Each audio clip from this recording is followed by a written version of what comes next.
The Detroit Pistons were definitely a big winner in last week's draft, and I personally would say that they had the best draft of any team this year. To be able to draft elite talent in the draft, sometimes it takes a little bit of luck, whether it's in a draft lottery or just another team passing up on a potential superstar that falls right into your lap. Pistons GM Troy Weaver is not a stranger to having great drafts that have led to prospects becoming star players in the league. He was part of an Oklahoma City front office that pulled off one of the best drafts for a team in a 3-year span. From 2007 to 2009, OKC drafted 3 future MVPs in back-to-back-to-back years, with Kevin Durant, Russell Westbrook, and James Harden. Is it possible that Weaver is bringing the same magic from OKC to Detroit? Only time will tell.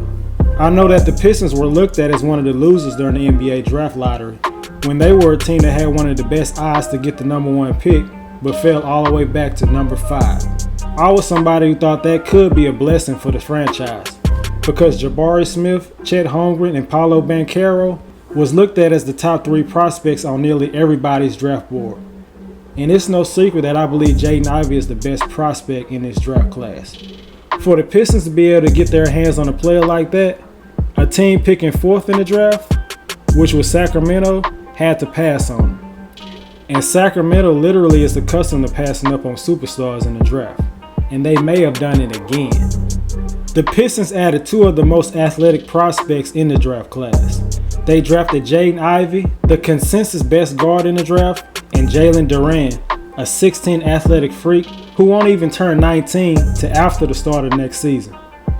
In the last 2 drafts, I truly believe that the Pistons got the 2 best players, Cade Cunningham and Jaden Ivey. They could be the best backcourt in the league in just a few years. Their games really do complement each other very well. Cunningham is a big guard around 6'7", who has a more cerebral style of play. He plays at his own pace and can impact the game in so many ways. He's one of only 10 rookies to average at least 17, 5, and 5 in NBA history. Other players on that list include Michael Jordan, LeBron James, Magic Johnson, and Luka Doncic. Cade was really the only player on the Pistons who could consistently create offense last season, so the whole show ran through him, and that led to a lot of turnovers here and there.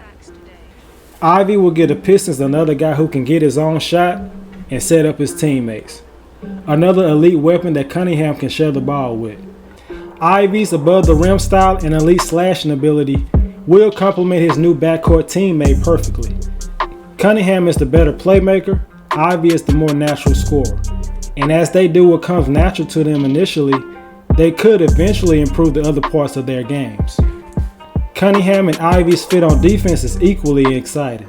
There were times where Ivey wasn't as engaged on defense in his sophomore season, but there were also other times where you could see him becoming an excellent defender in time. The talent on that end is definitely there for Ivey. He has the quickness and strength to stay in front of NBA point guards, which will allow Cunningham to take on bigger guards, which is more natural for him. The Pistons had problems with quick point guards last season, and Ivey should eventually solve that problem. If the night had ended there for the Detroit Pistons, they would have been still winners, but it just kept on getting better after that. By sacrificing the 2025 first-round pick they got for Jeremy Grant, along with some cap space to take on Kemba Walker's contract, the Pistons jumped right back into the lottery and landed Jalen Duran, an extremely athletic center who should benefit quite a bit from 2 high-end combo guards throwing him lobs. Taking on Walker's contract isn't ideal, but they saved so much by trading Jeremy Grant without taking on extra salary. And with that move, they still should have room to pursue DeAndre Ayton or Miles Bridges in restricted free agency. Troy Weaver took a lot of criticism with the limited return he got for Jeremy Grant, but he's more than made up for it with an excellent draft night. Before the season, Jalen Duran was looked at as a potential top 5 pick, and even though some scouts look at him in the same vein as a Clint Capella, there's a chance he could be a much better threat on offense in the same mode of a Bam Adebayo. Duran is one of the youngest players in the draft who will be able to step on the floor and rebound and block shots from day one. With the addition of Duran, It's really unclear if DeAndre Ayton is still in the cards for the Pistons. With their third pick of the night, the Pistons selected the Italian wingman Gabriele Presida with the 36th pick. He's an athletic sniper from beyond the arc, a potential 3-and-D type of player. He knocked down 38% of his three-point shots last season. And ESPN's Bobby Marks believe he could wind up being one of the best shooters in the draft class. Standing 6'7", Presida attended the NBA Combine this year and tied for the fastest time in a three-quarter court sprint. The Pistons are expected to treat Presida as a draft and stash prospect. There's no doubt he has talent, but he could use a couple of years to get his game right before he comes to the NBA. You really could not have asked for a better draft night for the Detroit Pistons.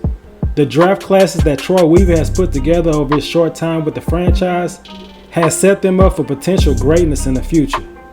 Even though there's a report that the Pistons are no longer interested in a restricted free agent DeAndre Ayton, I still believe he should be an option. Imagine for 1 second of what the potential could be if you have a young big three of Cunningham, Ivey, and DeAndre Ayton. It will be crazy to 100% rule it out at this point. But for a franchise that hasn't finished above 500 since 2015-16 and has not won a playoff series since 2008, only time will tell if the 2022 draft class can help turn things around in Detroit.